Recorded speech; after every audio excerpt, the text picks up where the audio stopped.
joined today by Ralph Winter, Commercial Director at Moho Resources. Ralph, thanks for your time. Yeah, thanks for having me, David. An exciting suite of assets spread across Queensland and WA. Yes, yeah. We spent a long time acquiring really good quality assets while the market was depressed, and then we floated off Moho 2 years ago. So we sort of had about 5 or 6 different projects, and we culled the worst ones that we thought were the worst ones, and we went ahead with the ones we've got now. So we've got 2 in WA, Silver Swan North and Burracoppin, and we've got 1 in Far North Queensland, which is Empress Springs. Yep. WA assets endowed by infrastructure. Very much so, yeah, and that's the beauty of WA at the moment. We're obviously in our own little mining exploration, COVID-free kind of bubble here, but infrastructure-wise, we couldn't be better placed. Kalgoorlie is, chock-a-block full of mining infrastructure, skills, resources, people, and that's really what we need for what we're doing. So 2020, busy time for the company? Yeah, very busy. So I suppose like everybody, things were happening, but from an exploration point of view, we were very busy. We were focusing primarily on getting all our mining study tick boxes checked over the last 12 months or so for East Amsterdam. We're really with the impetus to drive that towards a production scenario at the end of this year.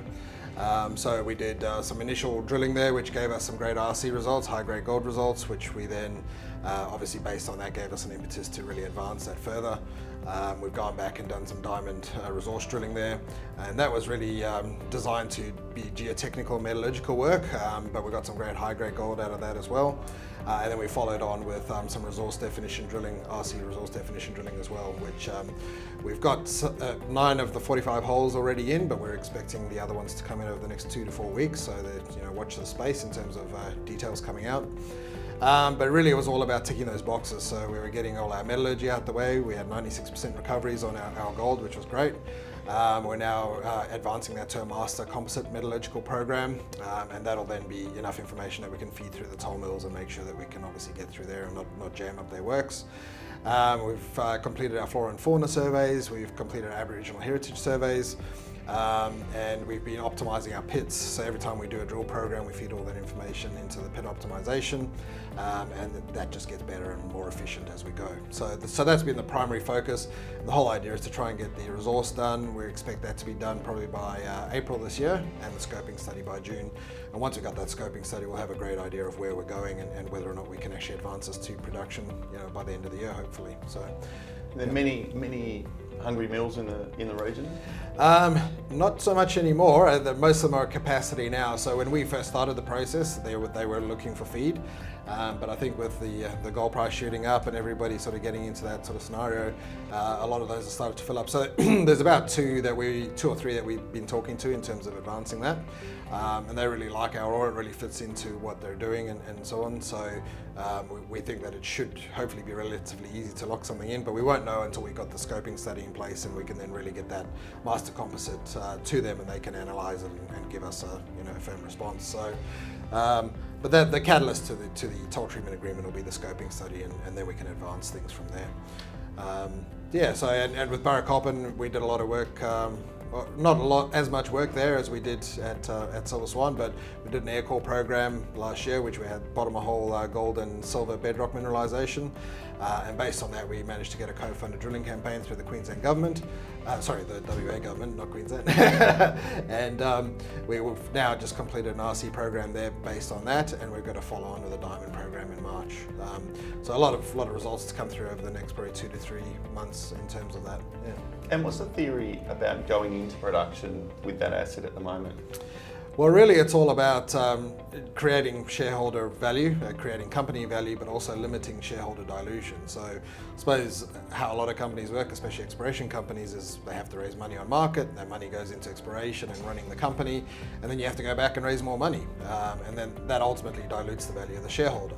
So our strategy really was to try and monetize our assets so that we can limit how much dilution we push out to our shareholders and ultimately. So obviously it's a process to get there, and you have to spend a bit of money to get there in the first instance. So there is a little bit of initial dilution, but the ultimate long-term objective is that you have a much smaller shareholder base and your dilution is limited from that perspective. So instead of having billions of shares on issue like some companies, hopefully you've only got 1 or 200 million shares on issue, which is still fairly tightly held as far as an exploration company goes. Yeah.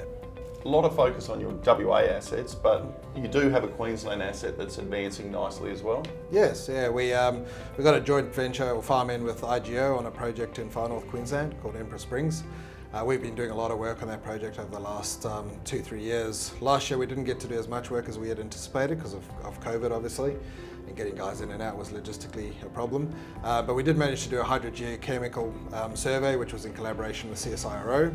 And really the whole impetus behind that is sample boreholes, water bores across the region, and then they would analyse it and give us back the data to really interpret where we should be looking in terms of pointing us in the right direction. There seems to be a lot of excitement around this technology. It's obviously been developed by CSIRO, so it's fairly unique. But it gives us a way to sort of target things a lot more efficiently without spending too much money, and then we can obviously go out and plan our drilling based around the results that we get from that. So that's expected in the next 2 to 3 weeks, and I think people are quite excited to sort of see what comes out of that. And based on that, then we can obviously plan further programs at Empress Springs as well. But yeah, that's a very large belt scale project. We've got about 2,300 square kilometres there now. So it's a very large project, and we believe that it has great potential longer term for the company. Clearly an exciting time to be a Moho shareholder with significant catalysts for value creation over the next 12 months.